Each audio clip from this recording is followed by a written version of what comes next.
Trybunał Konstytucyjny w składzie tu obecnym po rozpoznaniu sprawy z wniosku grupy posłów na Sejm Rzeczypospolitej Polskiej z udziałem przedstawicieli uczestników postępowania o stwierdzeniu niezgodności uchwały Sejmu Rzeczypospolitej Polskiej zobowiązującej ministra spraw wewnętrznych do podania pełnej informacji na temat urzędników państwowych od szczebla wojewody wzwyż, będących współpracownikami UB i SB w latach 1945-1990 z przepisami Konstytucji Rzeczypospolitej Polskiej orzeka: Trybunał Konstytucyjny zawiesza w całości stosowanie zaskarżonej uchwały z dniem 19 czerwca 1992 roku.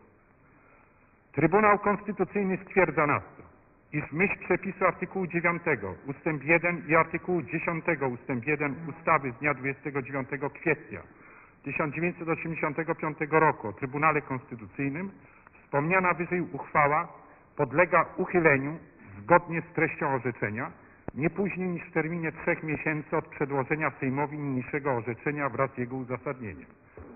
Trybunał Konstytucyjny jest strukturą, która powstała w okresie związanym ze stanem wojennym i znaczna część także składu personalnego tego ciała wywodzi się z tamtego okresu.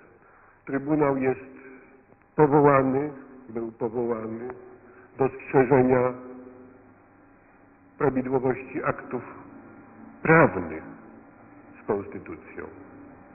Natomiast przyznanie sobie kompetencji kontrolowania, bo tak to trzeba przyjąć, wszelkich uchwał Sejmu, bo w tej chwili Trybunał jakby przyjął założenie, że jest kontrolerem działalności Sejmu jako takiego. To jest w moim przekonaniu po prostu pozakonstytucyjna uzurpacja.